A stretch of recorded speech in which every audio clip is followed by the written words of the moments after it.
Welcome to the UMT's massive open online course on the estuarine and mangrove ecology. I am Satyanarayana from the Institute of Oceanography and Environment.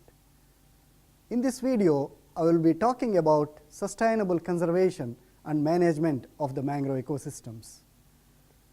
From this talk, you would be able to understand the need of a sustainable mangrove management with a special emphasis on Malaysia. The learning outlines of this topic are the renowned motivation for the coastal greenbelt restoration, followed by the mangrove plantations in Malaysia and the concept of sustainability in mangrove management. As you know, the coastal forests like mangroves have gained a renewed scientific attention only after the 2004 Indian Ocean tsunami.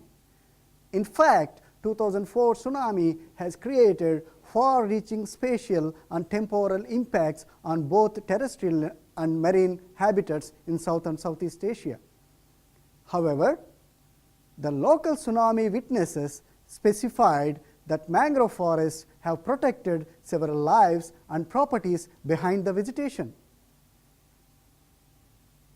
Therefore, the ability of mangrove forests to mitigate the impact of ocean surges was once again proved and reported through a significant number of scientific literature.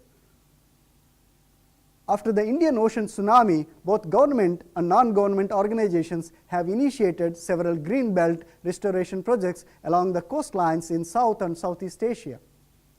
However, due to the fact that mangroves grow only in certain environmental settings, the non-mangrove species like casuarina were also considered for the greenbelt restoration.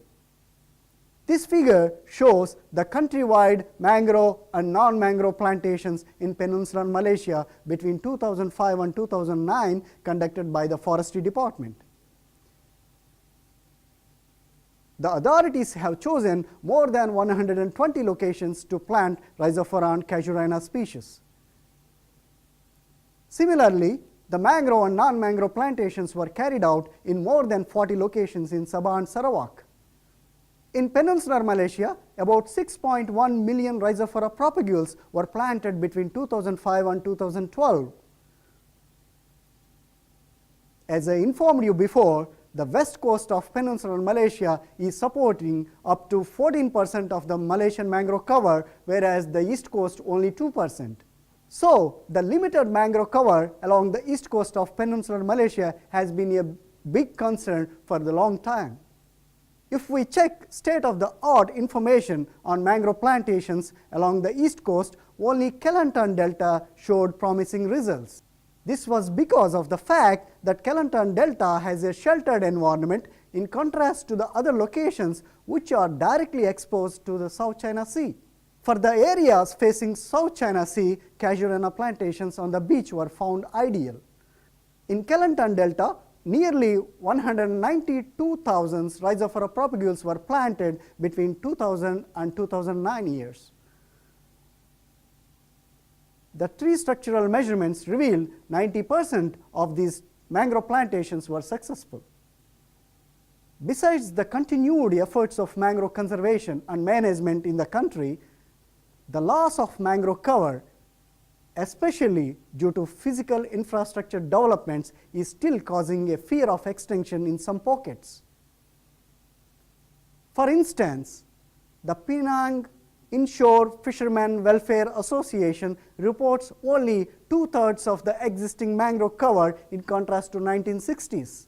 Therefore, the mangrove need a sustainable conservation and management not only in Malaysia but also in other countries. The concept of sustainability is nothing but an efficient and value-added long-term usage of the natural resources with a minimum environmental impact. In light of the long-lasting man-mangrove linkages on one hand and increased population and overexploitation of the resources on the other, a community-based mangrove management should be a priority. In specific, the community-based management covering ecological, economical, social, and institutional sustainability issues would be of great help to protect the mangroves worldwide. Apart from the mangrove restoration projects, the local stakeholders can be part of ecotourism development, sale of timber and non-timber forest products, carbon financing schemes, and the like. One thing is true, that an appropriate share of revenue, rights, responsibilities, and relationships, what we call them as 4Rs, among the stakeholders could facilitate a most meaningful mangrove management. In this context, the Matang Mangrove Forest Reserve in Malaysia is not only known for its longest silvicultural management for more than 116 years, but also as a best example in the world to land mangrove management. So let us see how best or sustainable the mangrove management at Matang is in my next presentation. From this talk, you are now aware of the mangrove restoration status in Malaysia and the importance of a sustainable mangrove management. Hope you all enjoyed, and I look forward to meeting you again in my next presentation. Thank you.